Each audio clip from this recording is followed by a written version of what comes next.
Hey y'all, back again after the latest episode of Critical Role to go once again through thoughts, reflections, little things that caught my ear and have me wondering as we are drawing very close to the end of the overture and the splitting off of our tables, which notably we did see the start of the soldiers' table this time, with confirmation in the cooldown afterwards that we will not be seeing Travis, Laura, Sam, Whitney, or Robbie in this week's coming episode, but we'll see them when we jump into the Soldier's first arc. And I'm very excited as I should actually be able to watch the overture, the final episode of the overture live this week. Though rest assured, my discussion video will never drop before the Monday YouTube release, to give people time to actually watch it and myself time to rewatch it so that I can take my notes. And with that, let's jump in.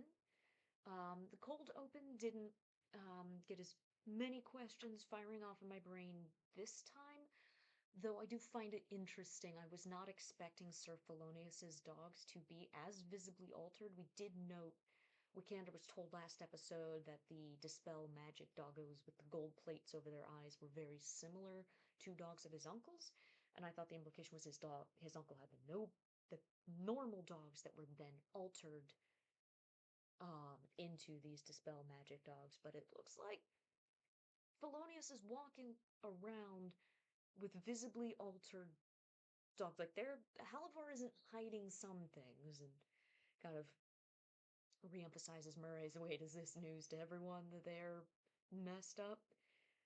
Um, and the thing that caught my eye from a political standpoint as we're figuring out the situation with the Lord's advisory, at least on the surface being just an advisory to the actual ruling body, that the notices Tayor sees in the marketplace prohibiting magic are specifically in the name of the Lord's advisory, not the Revolutionary Council. So we are seeing some very overt grabs for power.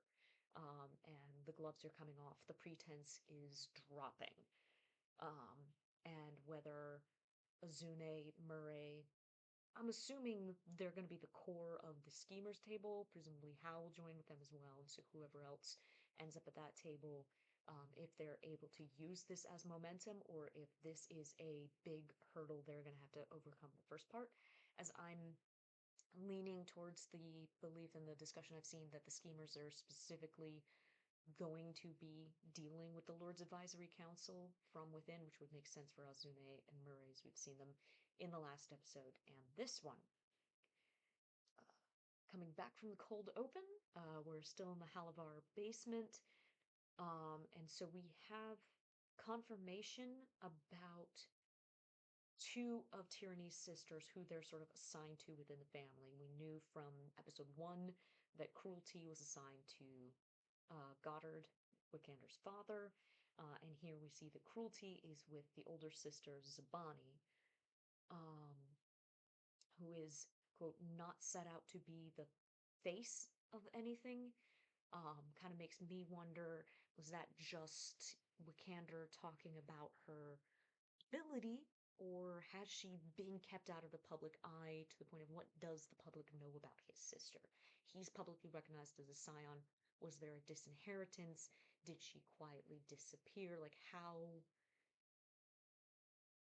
it might not ever be a major thing, but it is curious to me what her situation is, and is she in any way able to maneuver into the vacuum that Wikander has left behind? Um, and then in the grandmother's rants, we have some holes shot into kind of my big question around the Halavers from last time, wondering about the line about Wikander knowing that Tanzul was a false god. And here we see that's the grandmother spinning, well, if he died, he can't be real. So Tanzul was, as near as we can tell at this point, one of the Shapers. Um, and the Halavars, presumably in support of their god, probably as a way of propping up their power, were on the Shaper side of the Shaper's War, and so faced a lot of both attacks during the war and presumably retribution thereafter. Um, Again, we have.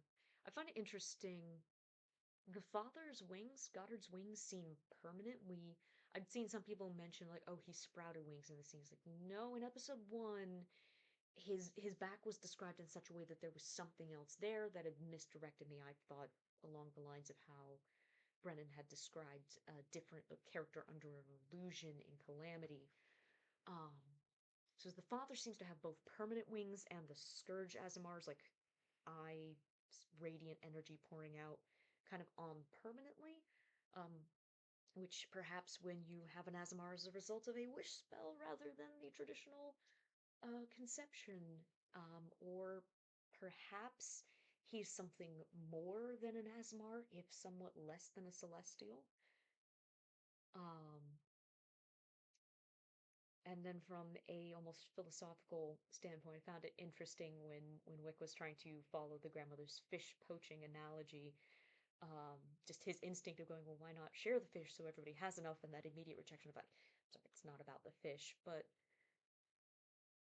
Wick's more right than he knows. Like, that wasn't him getting too caught up in the analogy, and I think that's going to be part of his growth, is that his family has been interested in hoarding power, but he has truly internalized their stated and created beliefs about sharing with other people, in that I think he's going to prove to them that it is more what he said, like a triumph of his view over theirs. Um, which kind of got me thinking, with the grandmother explicitly calling out that Wikander gets his power from his bloodline, not his belief. Which is what we were all suspecting from the first time that we saw his stats, and even when we saw his artwork. But after rewatching the episode, and the fact that the grandmother calls it out, and then in the scene where he is decompressing or going through all of it with Tyranny, where she calls out that she thinks he still believes, and that we see that even learning that the Creed was created, either he's not fully willing yet to let go of the teachings of the Creed, or maybe he will decide that he doesn't want to. Maybe the Creed was invented, but the ideas were still good. The idea that there is still this goodness in the world to foster. It got me thinking. You could see a storyline where, yes, Sam is playing a divine soul sorcerer, who's, basically takes it upon himself to use the power towards his own ends, not his family's ends. But also, I could see a very interesting storyline where he shows, like, they see other people's belief as a tool to use against them. If Sam is playing a different class, where he really would be getting his power source from his belief, charisma in D&D can be interpreted a lot of different ways. It's not just how charming you are or how well you talk. Um, Several of the classes, even in core D&D, it's described as your force of will upon the world, which is the reason paladins are charisma-based spellcasters. The idea they believe in something so strongly that that's where their oath and their power and their magic comes from. Now, not seeing Wikander as the stats or, frankly, character to be a paladin, but I could see it being a very interesting case where maybe they homebrewed that he is in fact a cleric, but because there is no god he's getting his power from, is his conviction to his beliefs, that he is a cleric using charisma as a spellcasting modifier. I have no proof of this. I do think it would be interesting, and Brennan has in the past, especially with Wizard, the Witch, and the Wild One, where he has a charisma, an intelligence, and a wisdom-based spellcaster as his core party, and he has time to breathe. He has spent a lot of time letting himself and his players all explore what it is to interact with the world and with the world of spirits, which is the source of magic in Umora, from those different viewpoints. So maybe Sam's playing a sorcerer, and he'll just use his power a particular way. But maybe, just maybe, he'll teach his family a thing or two about what it is to have something you believe in that is more than the Einfassen, of course I should be in charge. Belief. The only other thing I really hooked onto in the conversation with Tyranny is that the Halivars have been in bed with the demons for a, quote, very long time, but we don't get a sense of what that span of time is. If they were demoniacs pre-Shaper's War, or if that was something they turned to post-Shaper's War in this sort of like, well, fuck, the god's gone. What do we do now? Which, given how the grandmother talks, I'm leaning towards it's been somewhere in the last 70 years, but still leaving myself open to being wrong about that, as I was already shown to be wrong previously. Jumping ahead to the scene in the Pentevral with Murray, Tall Barrel, and Primus. I find it interesting we're getting a couple of different stories about Octus's departure from his family, with the father in this scene saying that Octus was sent to the Pentevral to their boarding system. Octus later telling Julian that he just walked away and nobody cared, but then later saying his family sent him away and didn't have use for him. So I'd be a little interested to see how much agency Octus had of his own departure and in choosing where he went. It does sort of sound like this might not be the place they would have chosen to send him. They'd sort of given up on his having magic and he took matters into his own hands. I'm frankly given to believe Octus. I could see Primus just saying, well, of course I sent him here as a way of saving face of like, a, well, I'm in control of my own family. Or even having convinced himself that it was his idea. Um, I do find it interesting that apparently Murray hates Octus, and will be very interesting to see those interactions later as from behind the scenes conversations and things I've heard around, especially in the cooldowns for Divergence, knowing that Alex and Marisha are actually like have been good friends since before Critical Role was ever a thing. I mean, obviously they invited people they wanted to play, but it's just one of those like it's always very fun to look at the person who you count as one of your best friends and go, okay, we're gonna play people that hate each other's guts. Let's go. So be interested to see, because we have not actually had Octus and Murray in the same scene yet, some 3 episodes in. And given how the episode ends, there could be some very interesting circumstances wherein Murray and Octus may cross paths in the next episode. We have the Bestow Curse moment where Murray is able to resist a curse spell cast, and 2 lines Brennan says. Lord Primus doesn't do anything and doesn't appear to be the one doing it. Um, Obviously, sorcerers have the ability Subtle Spell to cast their spells without verbal or somatic components. Um, so it could just be that. Or Murray is looking at Primus, and Tall Barrel is in the room and counterspells her dispel magic.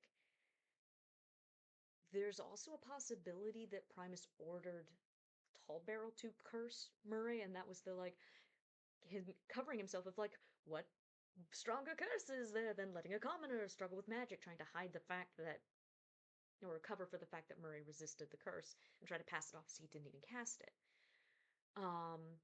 Or it could be, again, with that failed insight roll from Marisha, we've all been there, we feel it. We're left a little in the dark as to what exactly happened there in that moment, but you know, sometimes a little mystery just percolating in the background, and it makes sense. Your point of view character is never going to be an omniscient narrator, and that's the fun of it, discovering things alongside them. And then finding out in the cooldown later that the character that got the closest to death in this episode was Murray in this scene. So, you know, it's a real good thing that nobody else in this party has pissed off the Taconuses. Real good. Moving along to the Crow Keeper's confrontation and the oh crap, get all your bad dice rolls out now fight. Just noticing, I'm not sure if it's a roleplay choice that Alex is making. Obviously, everyone is very talented actors and voice actors in this crew, but he has made a distinct point without saying every time, like, oh, I say it in this voice or that voice, but distinctly showing when Octus is using his own voice or specifically putting on a voice when he's in disguise self. And I just wonder if that's a roleplay choice or if Octus may even have the actor feat. As again, he's very intentional with what voice he uses then, and even later in the scene with Julian, first using his own voice and then making a point when asked to point out, yes, I did use Octus's voice, even though he's disguised. Um, and I did have to laugh. For anyone who is a Dimension 20 fan and following the current season of Cloudward Ho, when the bar fight was described as being around a couple of rough and tumble rowdies, started listening for Murph to start interjecting about whether or not his character was a rowdy, but just a little nod to Cloudward Ho there.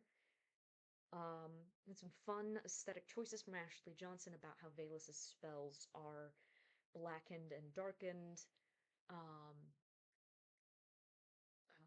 as kind of life has withered in absence of her goddess, and she herself has darkened. Be very interesting to explore what her arc is going to be, given some conversations she has later. So we'll get to that. When we finally get the story of all that happened to Casimir, specifically noting that he got new gear for himself and his crew and has moved up in the world. So I think had Casimir been encountered pre-betrayal, he would have been a very low-level thug on par with these guys. I think now we might be looking at the boss of the first arc of the soldiers. So I think Casimir, despite being a weasel and a rat, is not someone who should be underestimated.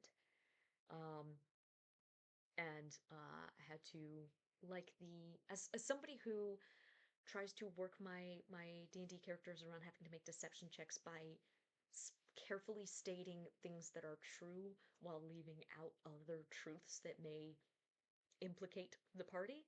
I did like specifically catching on a rewatch, you'll have no trouble from the Crow Keepers, but they then go and tell the Revolutionary Guard, oh, no trouble from us. From us. And then I just, as someone who loves all the animal companions, the sort of pincushion and Wulfric, Aesop's fable moment of Pin chewing off the bindings was just, yeah, I'm gonna be crocheting myself a pincushion little plush. I just have to decide which of my fox patterns I'm gonna use and how much time I'm gonna put into that. But yeah, it's too late. It's happening. I know myself too well. Um, we get to the scene in the theater then, which I haven't gone back and rewatched episode 1 since I watched it twice before episode 2 dropped, but I do specifically remember when the deed to the theater was first mentioned, that it was brought up that Hal is basically assuming responsibility for any sort of, and I believe they called it like magical or even spiritual, like haunting issues happening there. So I think there is a possibility, depending on how roleplay and plot lines go out, that we may get like some haunted magical shit going on in that theater, especially with whatever that paint might be. And I personally, as a theater major with a love of theater ghosts, which to be fair will not be the kind of ghosts in a theater devoted to the god of war, but be very interested to see, presumably that would be a Liam-centric sort of arc or adventure. Be very interested to see what he and Brennan come up with for that. Um, and again, the kind of heartbreaking line from Uli, the orc that remembered pre-Shaper's War, that we were the only people who knew we were doing this without a reward. As someone who's played around with homebrewing cosmologies for various D&D worlds, you run into a very interesting thing when your gods are tied to species rather than ideals, and kind of what it means of just like, no matter how you live your life, because you were born as this species, this is the afterlife you're bound to. Instead of, this is the ideal that you ascribe to in your life, and if you ascribe to it, you enter into that god's realm. Um, so I definitely have my preferences in terms of, well, I would much rather be someone who lives in that world, but it can be interesting to explore the alternatives, which looks like this is the world of Ahriman that we're in now is very much more the latter, the species-based, obviously with the Shapers each having formed one of the races. And again, as a theater person, another line that caught me was Shadia's line about, well, keep dancing and keep juggling, and it'll be here when the world is healed, and just sort of wanting to reach through the screen and just feeling very strongly, as I'm sure all of them there do as creators, that that is a part of healing the world. The power of art and that conversation of Taisha trying to get her daughter to see that, to see the value in it. Um, and just feeling that again very strongly as someone with connection to the arts world as well. Also loved Taisha's moment of when she asked the forest to take care of her family and explaining what she meant by that. Her blood family, the other actors that are connected to them, the audience that comes to watch them, the people they go back to, the concept of community as a family. It's just a very beautiful one. Um, and specifically that she asked the trees to give oxygen and shade and things. There's a moment in Worlds Beyond Number towards the end of the chapter 4 where there is a discussion of how much energy is wasted trying to force spiritual entities to do that which they are already intending to do instead of asking and working with them. The example given in that is like you don't have to command the sun to shine, just prepare for the light. And so knowing that Abria is a player in that campaign and the particular moment that was discussed in Worlds Beyond Number being a very emotionally impactful one for her character in that campaign, it just sort of felt like a bit of a parallel of a very. She's playing a very different character. I do not think her two characters. Well, her character at the beginning of World Beyond's Number would probably not get along with Taisha. Her character at the end of Worlds Beyond Number might glom on to her a bit tightly. See, this is I can ramble a bit too much about Worlds Beyond Number if I let myself, and I film these on my lunch break, so I have to restrain. Um, we get a little bit more about the paint, specifically that is thick with illusion magic and just a hint of conjuration, which leads me to think, okay, probably not the same sort of paint as Jester of like paint an object, it becomes an object, and there is no active spell effect on it, which then gets me thinking more reagents of where it is receptive and may enhance um, illusion and conjuration spells, which would be very useful for a theater. Um, as to why Thiazi would be so, like, why this is one of the things he calls out in his final moments, I think we're all as in the dark as Liam as Hal is right now. Um, but I'm fascinated again to see if that ties into Hal having a responsibility for any magical fuckery going on in the theater, and you just brought something that might enhance some magical fuckery. And then, of course, we get the something under the city sort of boiling, roiling, and slithering, with Belair being particularly sensitive to it on a physical level, similar to his reaction when he first saw the box in episode 2 when he walked in and had that like stomach churning, very similar description. So I'm not sure if it's a similar magic that maybe is tied to the realm of death and Belair is keyed into that through possibly his Warlock Pact, or if Belair is just more physically sensitive to magic, perhaps as a narrative um, justification, just based on his background in the theater and all the things or the museum and all the things he's been exposed to there. Very interesting that the theater was a place of clarity to sort of bring this to mind. Um, whether there's lingering magic or new magic there, just a sort of the idea of a place that maybe doesn't create its own magic but brings clarity and focus, which is what art is meant to do. As Hal tells Tyranny later in the episode, people pretend to be other people to find the truth. A theater is a place of telling stories to find truths. So it'd be very interesting that the theater was the place that Belair was able to clarify this magical sense. Um, we get the scene with Murray and Azune, and sort of the lore drop that Dolmakir is Azune's first home.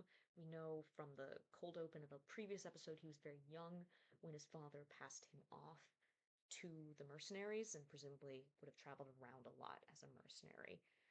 So we still don't know a ton about where Azune's birth family is connected to. I'm still kind of on my camp of he is a bastard of one of the Sundered houses. I think it would be interesting if it's Cormoray, just because that's the one we've heard mentioned but haven't really seen active. There was possibly the Draconic connection from the flashback of the cold open last time. And a lot of people were assuming when we just had the character art that what we now know as a birthmark around Azunu's face looks like it might be like a lightning or a burn scar. And we see in the character art he's got a bit of electric magic. So maybe the sorcery he's got as his sorcerer subclass might eventually be a draconic one, to tie into Cormoray's possibly draconic connection. Again, no confirmation there, but something I thought interesting. Um, we have Travis as Taylor entering the Couturier. Um, the incense he smelled, having smelled before at that moment of the nine-pointed star, was the Cormoray caster summoning the dragon. Whether that is Sapphire Orchid, which is what they said the scent was, if they were being honest, is just a generic magical component, or presumably, because it sounds like if Cormoray is one of the five major houses, it's and the Marcanod family is almost lower than a vassal, because you got the Venos, a vassal house to Royce, but are still nobles themselves. I don't get the impression these guys are full, like, titled nobles. They're just rich and soulless and demonic. Um, so I don't think it's a case of Cormoray being subservient to Halavar, which leads me to think the incense is more just this is a spell component or a magical type of flower, which we know there are magical plants in this world. That was why the arranged marriage for Gander to the D'Antonios. It'd be very interesting to see if any of the D'Antonios magic fruit comes up. Um, and we do have confirmation that while they are soulless and casting, quote, very powerful fiendish magic, neither of these twins are fiends themselves. They don't trip the divine sense quite that way. Um, which, is a fun way of showing of like, hey, not every evil's extraplanar, as we obviously see with Grandma Halavar, but it's a theme Brennan likes playing with a lot. And of course, we get the lore that the light has to be created with illusion spell, like the reflections in the eyes, because soulless eyes don't reflect the light of this world. Um, it was both a like beautiful prose description in the moment, and also I'm gonna try to keep an ear out and see if he ever casually drops like idea of somebody's eyes being dark, and waits to see if anybody picks up on it, because when Brennan plays a longer form campaign, that is things he likes to do. The world building is rarely just scene painting. I expect this might become relevant, um, presumably with the schemers and or seekers, depending on how they interact with the various houses, and also find it interesting that in this world people can live without a soul. Like the soul can just be gone and you're still walking around. Like you don't have to wait for them to die to claim their soul if you're a demon, which is terrifying. Um, and then we get um, the Julian coming and meeting the group as from the Crow Keepers as they meet back up at Hal and Taisha's. Again, finding it very adorable and sweet, if a little like, how often have they been interacting with each other, or did they just click very well together after the reunion? Octus and Thimble both being very protective of each other. Octus's reaction when Thimble is grabbed, Thimble wanting to make sure Octus doesn't go off alone with Julian. And then, of course, the bittersweet thing pointed out in the cooldown, the whole like, hey, I'll see you later, thinking that they would meet back up in an hour or so. And then Thimble's got to flee town, and it's going to be a long time before the soldiers come back. And thinking about it a little more last night after my rewatch, of just how how much consternation it would cause Thimble to whatever character development Julian's gonna go through based on end of episode, and the fact that he and Octus, if they survive, are probably gonna be doing that by helping each other out. She finally comes back to town after months to a year, and Julian and Octus are best buds now. And she just kind of has a what the moment, but we'll see how that plays out. It's just imagining a fun dynamic ways down the road as these tables we know will blend, crossover, split apart. Um, We do get confirmation as Taconis is a priestly family of shadow to Halavar's flame, um, which is very interesting. Um, both being tied presumably to the same deity, but sort of counterbalancing each other. Halavar's is sort of the death priests to the, or the Taconis is the death priest to the Halavar's light priests. Um, while it seems like and maybe this is an explanation as to why the people aren't aware the Taconises are sorcerers. Perhaps they're like, in terms of the Halavars, are going like, why the Taconis is so strong. They're going, we both lost our god. Well, the Taconises have, much like the Halavars, downplayed their now inborn sorcery, although Primus Taconis did talk pretty openly about his family's sorceress lineage, and that Octus was kind of the disappointment in not manifesting it. So it's more probably, it's not that the Halavars don't know the Taconises are sorcerers, but probably more tied to some things Arnessa and Octus discuss at the end of the episode about not realizing just how much of a very strong power base the Taconises have, given the current state of the afterlife. Um, and then we have the moments between Valus Pin and Octus, with two uh, very interesting quotes to me. Brennan's line, "Is it possible that dead things can still love us?" Um, and given that I've noticed in the last episode, Valus kind of almost being drawn to watching Shadia and Taisha interact, um, I'm beginning to pick up, I think, Valus's internal character journey may be a grief journey. Like, how do you grieve a goddess? How do you grieve something that was never supposed to die when you're surrounded by people that, again, it's repeatedly pointed out, elves are immortal. Yet they lost a lot of their people, presumably in the war, to injury and catastrophe, which is some of the only things that can kill them. But if you don't grow up in a society that has a concept of death, grief, mourning, and then moving on, you don't really have anyone to walk you through how to heal from loss. So 70 years later, I could see her still mourning. Maybe she's mourning her goddess. Maybe she's mourning a specific individual, given that she asks Octus, could you do it with a whole body? I I think it would be a bit ambitious to assume she's asking if a kid could revive a god if he had the whole body, but maybe there is a specific individual that Valus lost, that she is wondering if they can be returned now. Um, we have the meetup at Hal's house, that culminates in the forming and departure of the soldiers' table. Some little things that caught my ear here. We have Bria describing that all the metal on Taisha's body goes red hot right before she wild shapes. We don't have a lot of subclass confirmations yet from anybody, even though they are level 3. So as they are playing 2024 rules, everyone who's not multi-classed has their subclass at this point. I know there was some discussion based on the amount of red in her artwork, that perhaps Abria was playing a wildfire druid, um, which I've never disbelieved, um, but I was sort of wondering if that would be a red herring. But given this description, I'm leaning towards, okay, and she's from a smithing family, so fire, smithing. I can see that making sense. Um, and we get the name drop of Thiazi's sword as the Liar's Blade, with a note that it was forged for a long ago war by the Loys. So just very curious to find out if that long ago war was the Shaper's War. And this is maybe not as potent as the Pariah's Blade, but was meant to fell the servants of gods? Or was this for Axe and Vine or even Falconer's Rebellion?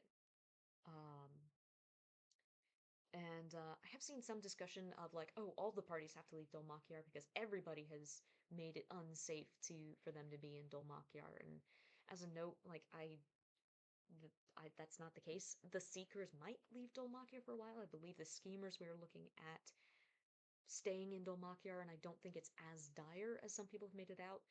Um, Brennan makes the point that both Murray and Azune are minor confrontations with Primus aside, and he's probably not the sort to think about a commoner dwarf for very long. They're clean. Stuff might get back around to Hal, given that everybody keeps coming to his house, but he hasn't actually done anything. And he could say, like, hey, I kicked them out. I didn't want that coming back here. They are not here. Objectively speaking, like, you can search the city, you can search my house, they aren't here. So he is in an area of deniability. Um, Julian, for however much longer, has his own connections to House Davinos and House Roy. Valus is probably going to have to be a bit careful. But also, I can see Valus not particularly caring as much about how much danger she's in, though maybe end of the episode. We'll see how next week goes. Octus is probably in danger. Belair is absolutely clean. And Taisha, so long as the Taconuses don't get too much information out of Octus, plus she's got her own family's name behind her, I don't think she's in too much danger from the Sundered Houses either. Might change again depending on how next episode goes, given that she is beelining it towards the Palazzo Divinos, which we can move to for our final scene. We do have this, like, Nightingale song connection going back and forth between Valus and Taisha since the moment with the box. And given Brennan had phrasing talking about Valus's connection to a shaper who claimed dominion over nature and tried to make it her own. It'd be very interesting if, again, Valus's journey is one of learning how to grieve, let go, and live again. If maybe Taisha, and by extension some of the druids, the her role in this is to teach them to interact with nature without the goddess of nature. Like, hey, what she ruled over is still here. Learn to interact with it and love it as its own thing and not just as a part of her. Or see it as the part of her that will forever remain. I'll be very interested to see how that goes. We get some discussion of sort of the conflict between the realms of dead and fairy. It's kind of interesting how the Taconuses are being set up as counterparts to multiple Sundered houses. We have the Halavars and the Taconuses were kind of both sides of one coin with Tansul, versus now with the realm of death and the realm of fairy, they're counterparts to the Royce family, with their counterpart castles. Um, which perhaps this is why the Halavars are a little uncertain as to why the Taconuses have as much power as they do, as the Taconuses were sort of, or the Halavars were interested in consolidating their power on the material plane of using their priesthood as a way of exerting control, while the Taconuses were always and already messing about in other realms, meaning they were actually much more like the Royces, but keeping it quiet. And we know, I sort of wondered, like, we've been wondering why Thjazi has been collecting all these items related to psychopomps. And my current wondering right now is perhaps was he trying to solve the problem of the souls not being able to pass on to the afterlife to reopen the doors to Fairy, for Thimble's sake, to maybe save her life, to reconnect her with her magic? Because we know she's aging now, which presumably means she's dying, and she was probably supposed to be immortal.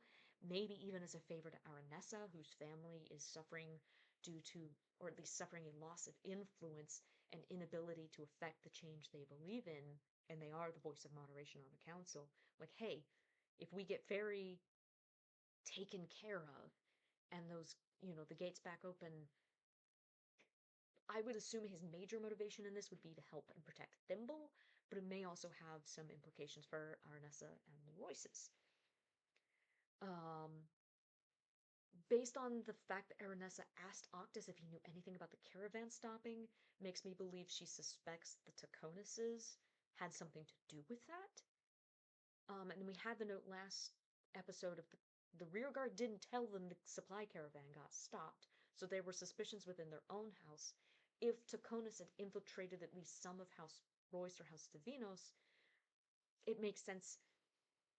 I mean, given the magic we see at the end of the episode, I don't suppose there needs to be an explanation of how easily the Taconuses got in, but it would create even more of a reason of just like, hey, we are able to just walk in here, we have corrupted some of your guards through magical or mundane means. Um, and I couldn't help wonder on a rewatch, Matt's whole discussion of like, I've got a bad feeling about tonight. If that's just the DM's his game master senses tingling of like, plot's gonna have to happen, and you got a bunch of player characters in one place. Brennan, what are you doing? Something bad is going to happen. And also, you've got to do something bad to keep my character, you know, with the party. And also, Matt talked about in the cooldown, like he had gone to talk to Valus and then was going to go talk to his dad, was the next thing he was going to do. We had that moment where he almost said something to his dad and then walked away. And those of us who've watched enough media know that some flags about parental lifespans start going up when unfinished conversations are starting to be left dangling in such an obvious way. Um, we get a little bit on Julian's shadow and the curse he incurred upon himself with the spitting on Thjazi's corpse. I know I've heard some people say like maybe he's going to play an Echo Knight and that's going to be his Echo. Could also be maybe he goes Phantom Rogue and this starts his connection with the dead. Or it could just be Matt took some kind of bane for a mechanical advantage. Brennan is a DM that does occasionally like to make devil's bargains with people, mechanically speaking. We can presumably even see that with Thimble's strength score being as low as it is, as sort of the price Laura paid to actually be able to play a tiny character. And then, of course, we have the line about there being hundreds and hundreds and hundreds of the Restless Dead in the garden. And my initial thought on the first watch through, before we got the immediate next description of what happened, thinking like, oh, shit, like the dead really are overflowing and into Fairy if they're this close to the garden. So my question now is that just the Taconis invaders brought this much Restless Dead? The Restless Dead simply followed the Taconises, or was some aspect of that already there in the garden? And then, of course, we have the major cliffhanger at the end of the episode with the revelation that it was to House Taconis that Casimir spilled the beans, which in hindsight makes sense, and that was how Taconis learned so quickly that Octus was in on the plot. Um, and so now we've got the connection that he was the one, or that was the house to whom Casimir both betrayed the plot and sold off the items, because we have Octus's brother coming in with the Stone of Night Song, um, with an intent to put it in Octus. And my current thought or theory on that right now is this was the one of their kids that didn't have inborn magic, so they presumably care a little bit less about if this works or changing him into something else. Because we know this is a stone related to a psychopomp, and that there's this backlog of the dead in the realms of the dead, which the Taconises are growing stronger from. But notably, Octus said, when Ernest talked about the castle dying, that their house in death did both. It got stronger, and with every death. I think it's getting stronger, but it's changing. And also, what better way of consolidating power of like, oh yes, we have regained the ability to usher souls beyond the penumbral reaches into the afterlife, but we control that. So, grease our palms, do us a favor. Like, what will you pay us to see your loved ones safely to the afterlife? So I think that's what they intend to do with Octus. And I'm really hoping that our boy doesn't have that happen. Although it'd be very interesting if he does end up with the Stone of Night Song embedded in his chest, and the Seeker's task number one is remove that, and or if it replaces, I don't know, I'm a Baldur's Gate 3 player, I don't know, if they go heart transplant, and they gotta figure out if Octus can be saved, or if removing the stone then kills him. Who knows? So yeah, we're given a lot to think about this time. Hopefully, we get some answers soon. Um, I cannot wait till Thursday. I will be watching as much of the episode live as I can. I am unfortunately in a time zone where it goes very late for me, and I am a sort of person that does not stay up late naturally. So we'll see how far the caffeine gets me. Um, but yeah, feel free to share your thoughts below, which characters who haven't interacted together yet that you're most interested to see, or which dynamics in the soldiers' table splitting off that you're fascinated to see. And I will be here next week with whatever thoughts percolate on the end of the overture and the formation of the final two tables. All right. Bye, y'all.